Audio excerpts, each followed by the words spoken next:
Hello, everybody. This is Sree from BizBuzz, What Matters the Most in Your Business, sponsored by My Work Belt. My Work Belt is a software business operating system, particularly catered to service based small businesses. Check it out. And today I have a great guest, Craig Andrews. He is a principal ally at alliesforme.com, one of the masters in marketing the high ticket, high trust items. Craig, how are you doing? Sree, I'm doing wonderfully. I always look forward to our chats. Yes, indeed. Yes, indeed. Likewise. Likewise. Thank you very much. So, we were talking about using artificial intelligence in marketing space. And I thought, Craig is one of the marketing experts. He should be the person that I should talk about. And while we are talking, hey, why not we record it and post it for the rest of the community can learn from it, right? So, what is your take on artificial intelligence tools in marketing space? Yeah, let me start just by saying this because people are going to mishear me. AI is one of the big revolutionary moves. It's certainly as big as the internet, certainly as big as a personal computer, Right. and it's going to change the way everybody works. I Mm-hmm. use AI every single day. I don't think Right. there's a single day that goes by that I don't use AI. But I see something happening, and I've seen it for certainly a year and a half, a couple of years probably. And the the first place where it showed up is people thought, everybody knows they should be blogging, and writing Yes, blogs is hard, and everybody's like, oh, I'm gonna have AI write all my blogs. AI can write 1,000 word blog in 30 seconds. that's correct. And so they started doing that. And Google, I was at a conference and Google's like, yeah, we don't have a problem with that. I never believed them. I never believed them when they said that. And the It is reason I true. didn't believe them was because Google's been very, very clear for decades about the type of content they're looking for. And they're looking for original content They're that looking shares a for it. unique and novel idea. Correct. Well, if AI is writing your content, it's not new, it's not novel, it's just grabbing what's already out there. Yes. And and so Google actually did a disservice in telling a lot of people, yeah, we don't have a problem with AI content. And so people loaded up their websites with thousands of blogs written by AI. And then all of a sudden, Google decided they didn't like that content, and everybody lost their traffic overnight. That's true, though. Well, see, they learned how the market behaves based on a single statement, that blanket statement that they release. Yeah. Well, and the other problem with that is people who think, oh, I'm going to have AI write all my blogs. What do you think your competitors are doing? They're also doing the same thing. So the new noise level is mass quantities of content written by AI. So if your And what goal is in going to win? yeah, if your goal in marketing is to stand out and look different, it's not going to be by operating at the noise level. And the noise level is mass quantities of AI written content. So here's one of the things I would say is most critical when it comes to marketing. AI is not good at human connection. Certainly And not. and so if you're having AI write your social media posts, well, it's not going to make the human connection. Now, if you're using it to just kind of give announcements, hey, here's what's going on, that's Mhm. great. Yeah. AI is great at summarizing, but I see so many companies that are looking at it as a way to, generate more content, save money. And I would say that they can generate content, but using AI as an assistant, not AI as as your author. Primary content generator. Yeah. So if somebody is generating the content using AI and then they use it their own knowledge and tweak it, tone it apart, rebuild it, and put it back together and then publish it. How do you think that workaround would help? Yeah, I think AI assisted content is great. So, which is what you call it as AI assisted content, opposed to AI generated. Right. And so one thing there was something I wrote, I forget if it was a social media post or what. No, actually I think it was LinkedIn newsletter, I think. And when I was writing it, I intentionally put a grammar error in it Yeah, because it sounded more original. natural. And I knew it was a grammar error when I was putting it in there. But my goal was human connection. Correct. And the way I worded it is a little more folksy, a little more connected, but it's absolutely grammatically wrong. And so AI won't write that. Well, I mean, And the English language has that flexibility, right? There are so many phrases in common human we use are not grammatically correct, but they actually, make sense. I remember what it was. It was actually this was I was selling a recliner that I had in my house, and I was making a LinkedIn ad for it, not a paid ad, but I was putting it out on the Yeah, yeah, boards. yeah. And so this is an example. So the headline of the ad was the perfect leopard print recliner for falling off a cliff.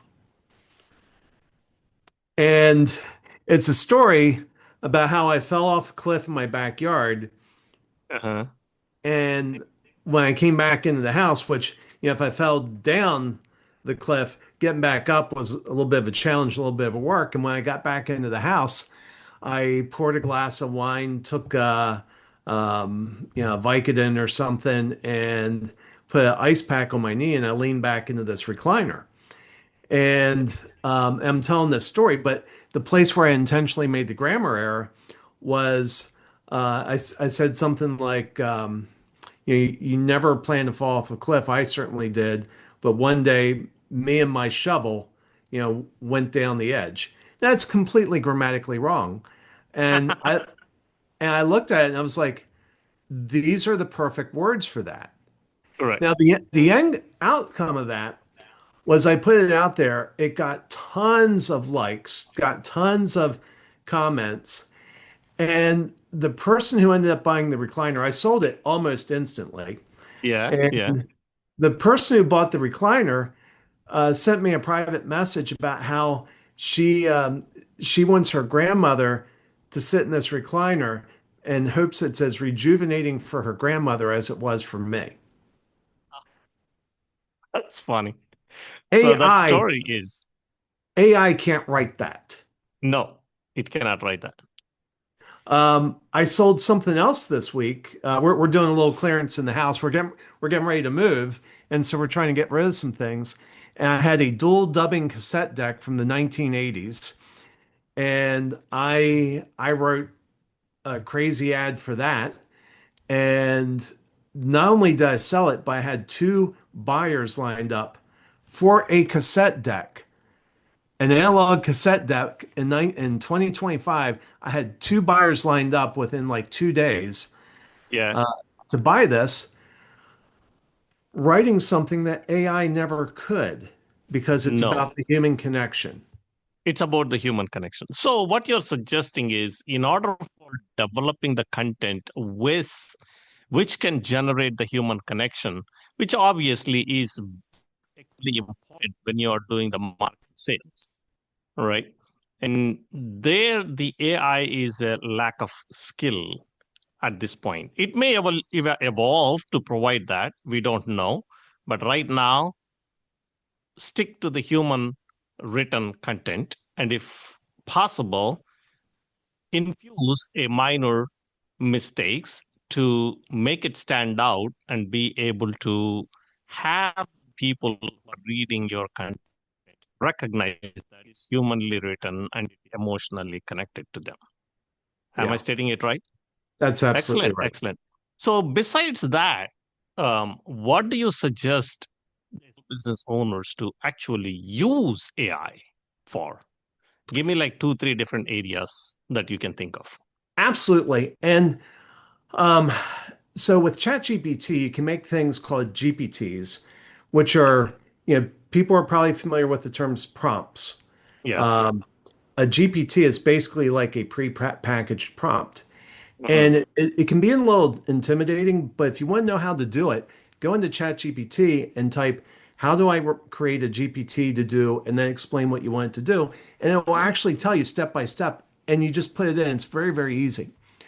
So I have a GPT that is a spelling and grammar checker. Hmm. So and I have some certain style guides that I have built into that. And so, I have somebody that usually does my editing, but every now and then I'm writing something at the last minute and I don't have time to run it by her. So I put it through this GPT and it comes back and it finds the spelling and grammar errors. It tells me why it's wrong and it gives me a recommended fix for it. That's So right. that's one that I use. So, Another which one, is where you take the AI as an assistant opposed to generating the content. exactly. Okay. What other areas? Another GPT I have produces podcast episodes for me. Hmm. So I press a button, it asks me for the guest's website URL, asks me for the guest's LinkedIn URL, and asks me for a transcript. I give it those three things. It gives me, 15 seconds later, I have five proposed titles for the Hmm. episode. I have Hmm. a 200-word summary of the episode Mm, that goes into mm, the show notes.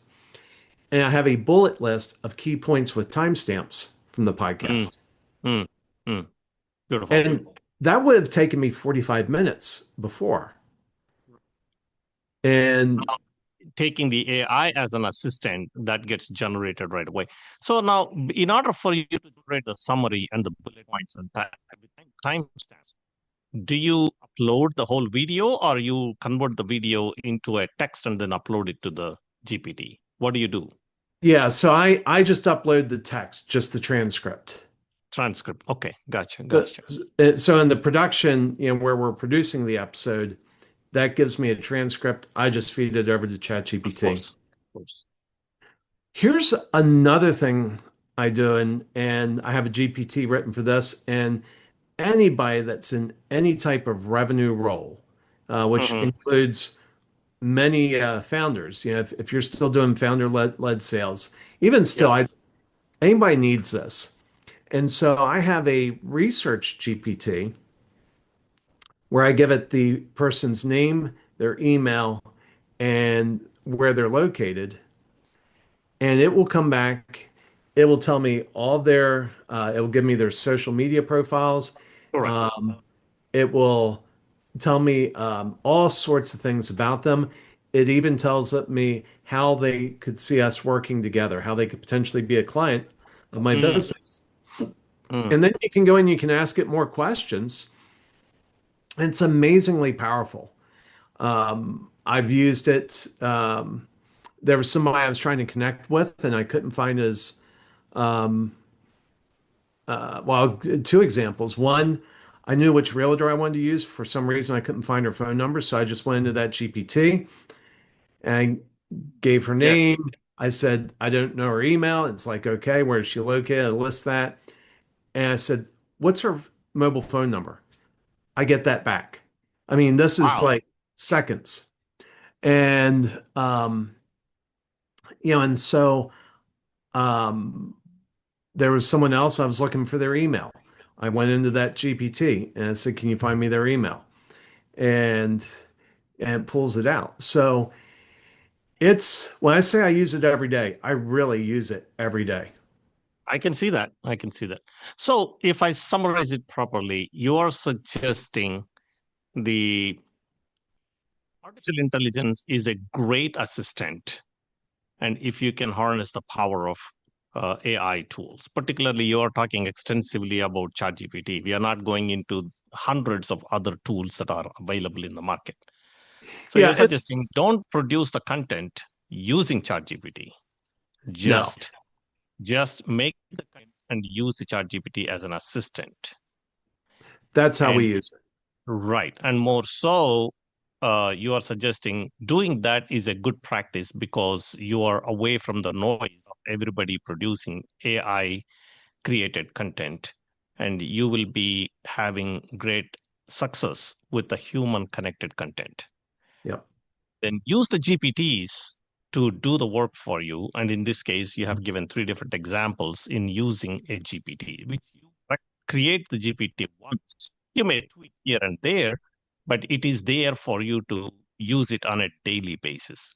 Did I summarize it right? That's a great summary. Excellent. Craig, thank you very much for being on the show. As always, it is joy to talk to you, and I'm always learning something from you. Shrey, it's been a delight. Thanks for having me.